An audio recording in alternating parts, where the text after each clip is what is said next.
Hello everyone and welcome back to our distance learning program. Right now you are looking at the slideshow lesson that we are going to study on the first sessions for today's class. So for the first session, you are going to study the reading skill.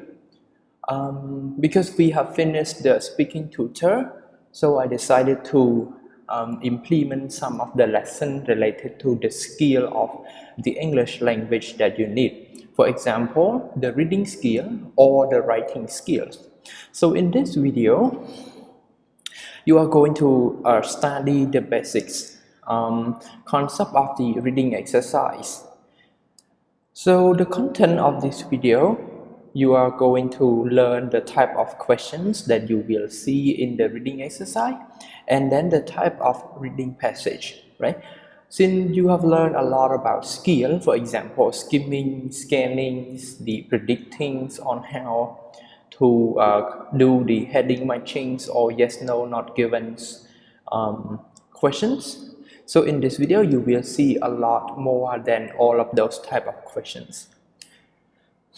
Alright, so in the IL reading test, so IL, or these are the full word, International English Language Testing System, which is the type of test that aim to test your four skills, which is reading, writing, speaking, and listening. So reading type of question in the IL test can also be used in another type of test as well, in your final exam, or it can be the entrance exam when you want to go to study at another university in Cambodia.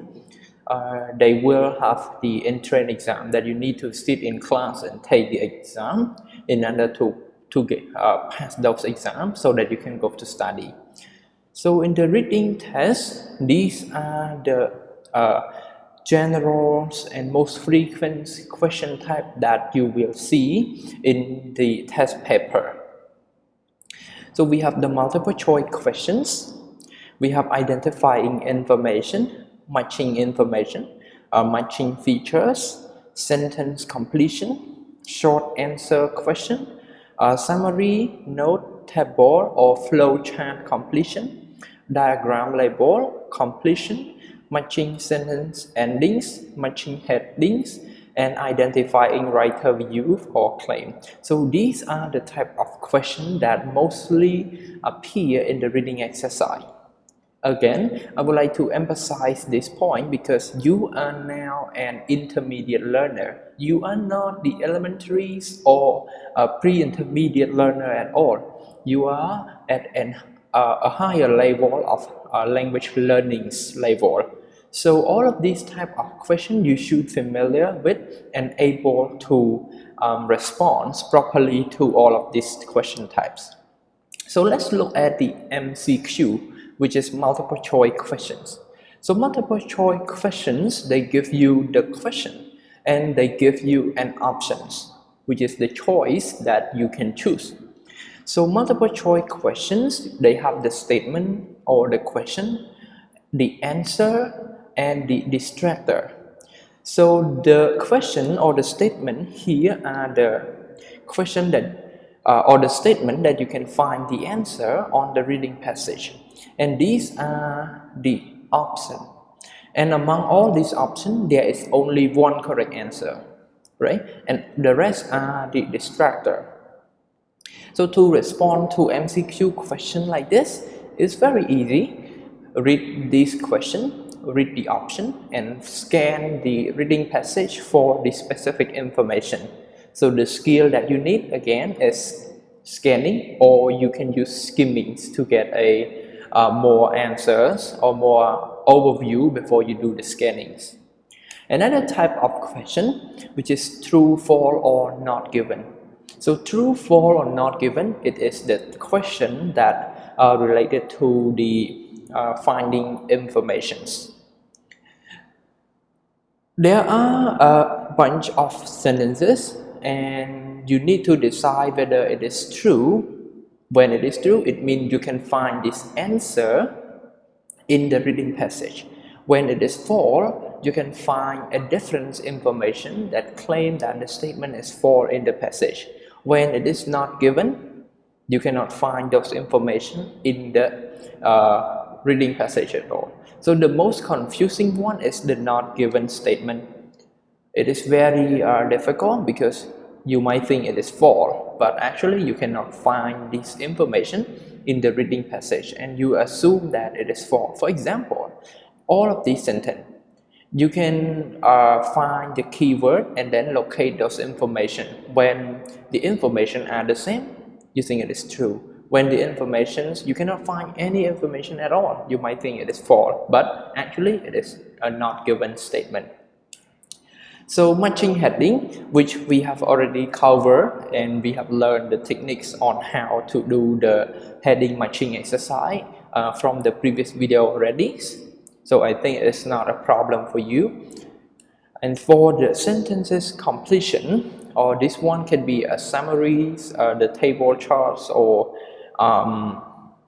just a simple sentence that you need to complete. So this one is also a little bit tricky and it takes a lot of time to do this. But remember, in the reading passage, you need to read the question and the instruction carefully. So this type of sentence will be appears mostly in our IELTS test. But don't worry, for the general academic readings, it's not a problem.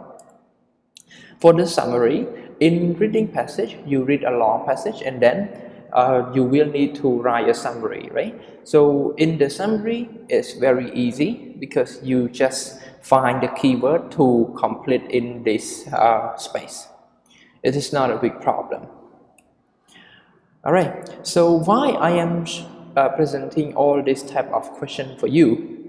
Again, I just want to raise your awareness that the reading exercise go beyond just the comprehension question, as if you were studying at a level, lower levels. Reading questions can be different, can have many different format. And as a learner, you should be able to tackle down all those questions. Try to deploy different techniques and a different strategy to deal with this type of question. Alright, when you are doing a reading exercise, you should be able to distinguish between the general reading text and the academic reading text. Luckily, if you are going to take the test and in the reading passage, it is a general reading passage, it is very easy for you to read. However, if it is the academic passage, there will be a lot of compound and complex sentence structure with a lot of difficult words. So it's a little bit difficult. Why you should be able to know the difference between general passage and academic passage?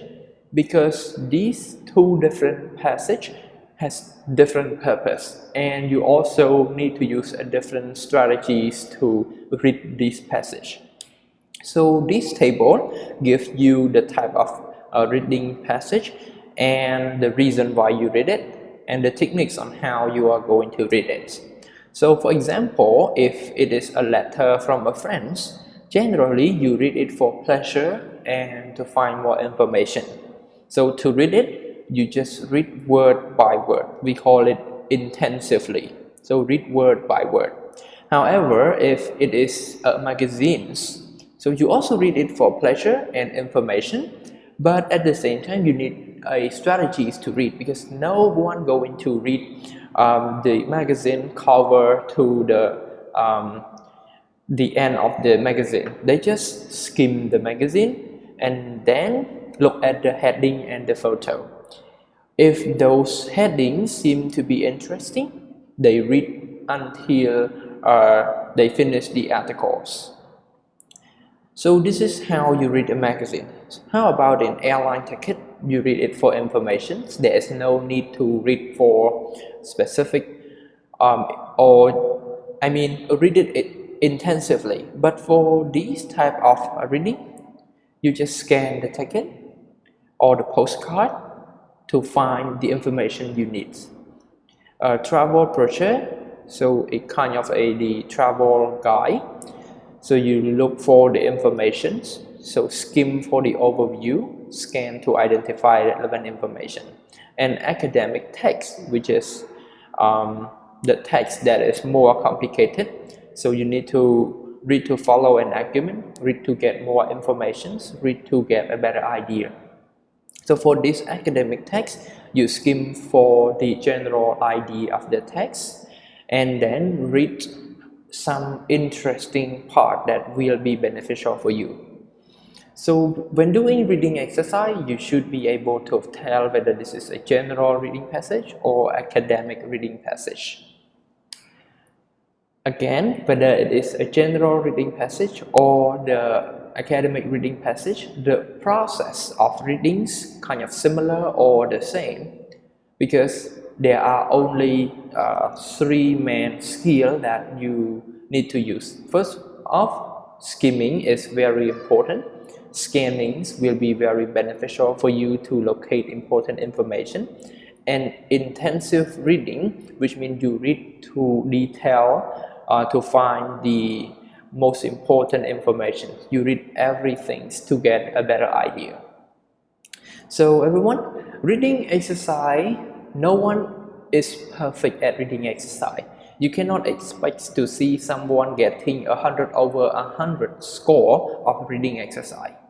There will be mistakes made on the along the way. Even if I am talking to all of you, telling you the techniques, teaching you as a teacher, when I am doing a reading exercise, I still make mistakes. But don't worry, if you make a mistake, it is a process of learning. So for this reading exercise, the more you read it, the better you will be good at it. So just read and try to practice as much exercise as you can. So everyone, that's it for the first video lesson today. I hope you get a better idea of the reading exercise and fell in love with reading exercise. So that's it for our first video lesson today. Thank you.